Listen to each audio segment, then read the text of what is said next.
Good morning, everyone. Dear friends of the Women, Peace and Security Forum, welcome to the Republic of Kosovo.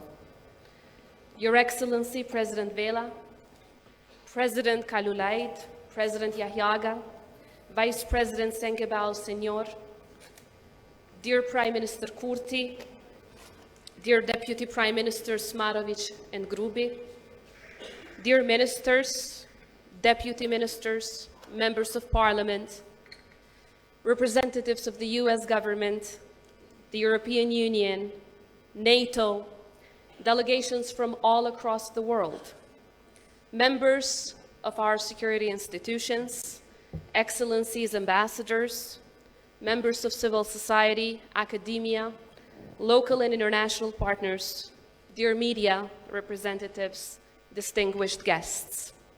Good morning once again, and welcome to the first edition of the Women, Peace and Security Forum. I am absolutely delighted and honored to welcome you all for this inaugural event, for a cause we have all long championed, for a cause that I believe is fundamental to this country's success, and a cause that I'm convinced lays at the very foundations of sustainable peace and thriving societies.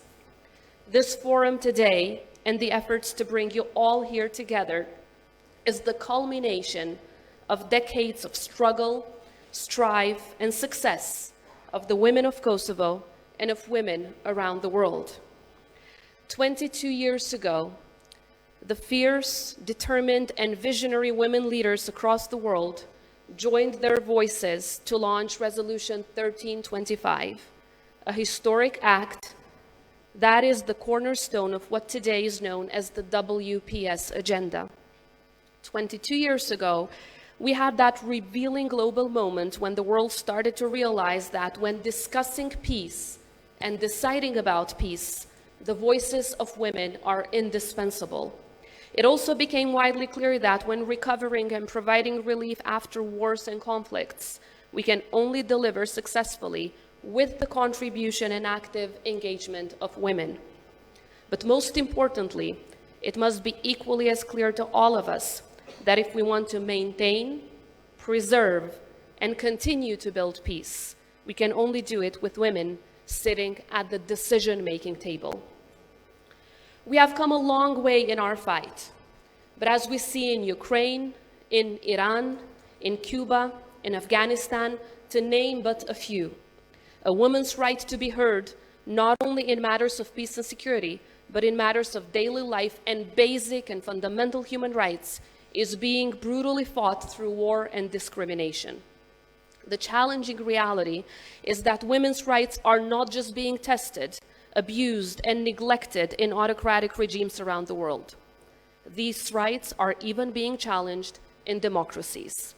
From an increase in domestic violence cases around the world to regression on reproductive rights, or rape being used as a tool of war in conflicts and wars around the world, to women being stoned to death for requesting respect for basic human freedoms, we can see that the reality is grim and we cannot hide away from this fact. But that does not mean that we will shy away from speaking up, coming together, and standing up for what is right. I see so many of you here today, and in all of you, I see the opportunity to do things right. There are so many young girls watching us live, so many women that fight for these rights, and so many grandmothers that want to leave behind a much better world. To them, I say, in this world, you might have been brought up not as an equal, but we will work relentlessly, day and night, side by side, to ensure that equality turns into our joint everyday mission. While we look into the future, we must not and cannot forget our past.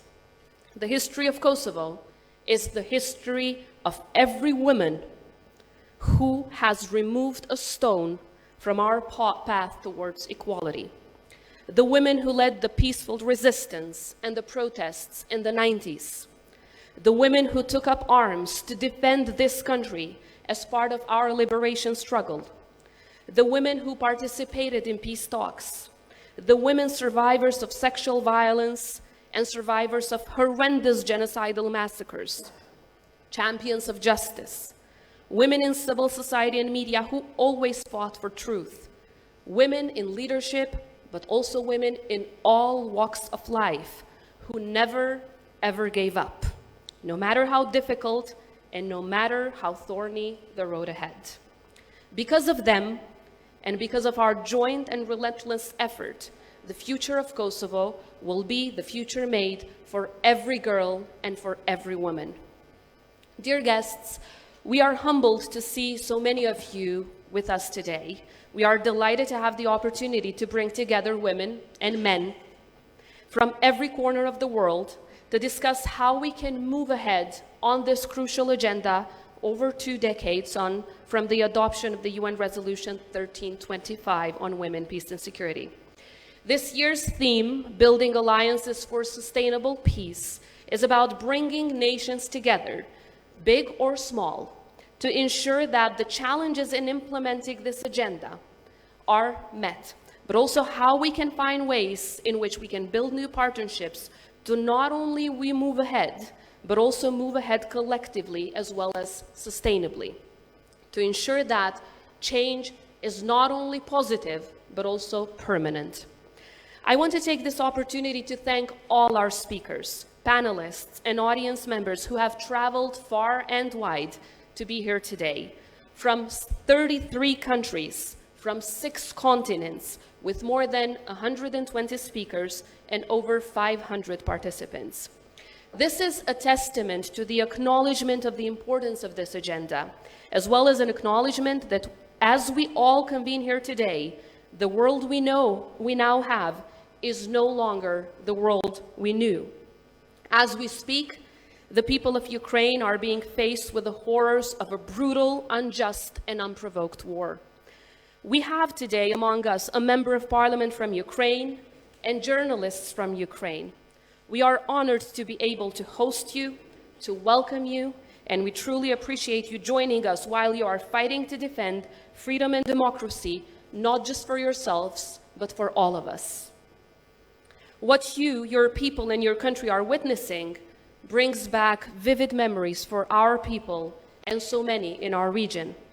While wars of this nature that are led by genocidal regimes know no boundaries, it has become more evident that the challenges that women are witnessing are becoming graver by the day. This stark reality makes national, regional, and international sustained commitment and sustainable implementation of the Women, Peace, and Security agenda all the more critical. Every one of us in this room can agree that countries can be more peaceful and, crucially, more prosperous when women are accorded equal rights and equal opportunities, and we all know across the globe this is not often the case. This event is the first iteration of what will become a regular occurrence, and it is a key commitment of the Republic of Kosovo to President Biden's Summit for Democracy. But in fact, it is so much more than that.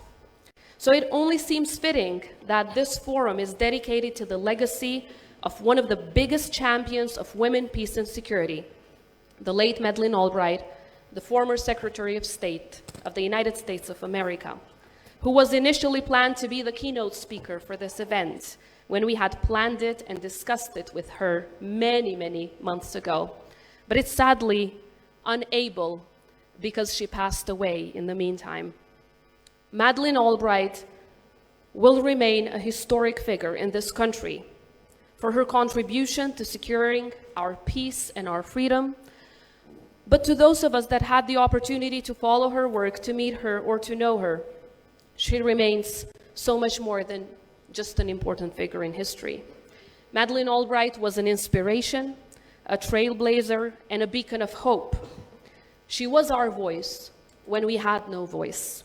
And equally so, she was a force to be reckoned with. And she took this fierce drive and fight to the cause of supporting women and putting women at the center of American foreign policy. As the first woman to hold the position of Secretary of State of the United States, she famously said, When I was Secretary of State, I decided that women's issues had to be central to American foreign policy, but not just because I'm a feminist, but because I believe that societies are better off when women are politically and economically empowered. As President of the Republic of Kosovo, women, peace, and security are central to our country's decision-making. As a commitment to every woman, to every man, and to every child who calls Kosovo home for a safer, more stable, inclusive, and prosperous country. That is because it is us, every woman, every man, and every child of Kosovo who know all too well the cost of war and the very high price of peace. As the world rightly focuses on Russia's illegal and outrageous war of aggression against the Ukrainian people, we may be drawn to view the WPS agenda from a European lens. But the reality is that throughout the world, throughout all of the continents, instability, conflict, war, displacement, discrimination, exclusion, disease, resource scarcity, floods and drought, famine, crime and terrorism continue to be a threat to the most basic human rights of women and girls, and it should alarm us all. The Republic of Kosovo is Europe's youngest country, but we have a WPS National Action Plan, and we are not shying away from the significant challenges that we face as a society in implementing it. We believe that if we deliberately recognize and foster local, national, regional, and international partnerships, every challenge we encounter will provide us with a more meaningful and real opportunity to contribute to and build a safer and more peaceful world. Today among us, you will see Kosovo's women and men who have committed their life to peace and security as embodied by the uniforms they wear with honor and pride. We have with us survivors of wartime sexual violence fighting for justice, and the activists fighting for them, as well as for the victims of domestic violence of today. We have media representatives and civil society often on the front lines of every aspect of the WPS agenda, and who form a key pillar on which the agenda stands: protection, participation, representation, relief, and recovery. The panels here at the WPS Forum are full of leaders, experts, practitioners from all around the world, each bringing with them lessons learned, perspectives, and perhaps most importantly, prescriptions, so that we can get our world to a safe place as allies and as peoples. And just before we kick off what I hope will be a very insightful first day of the forum, I want to thank the people that made this event possible.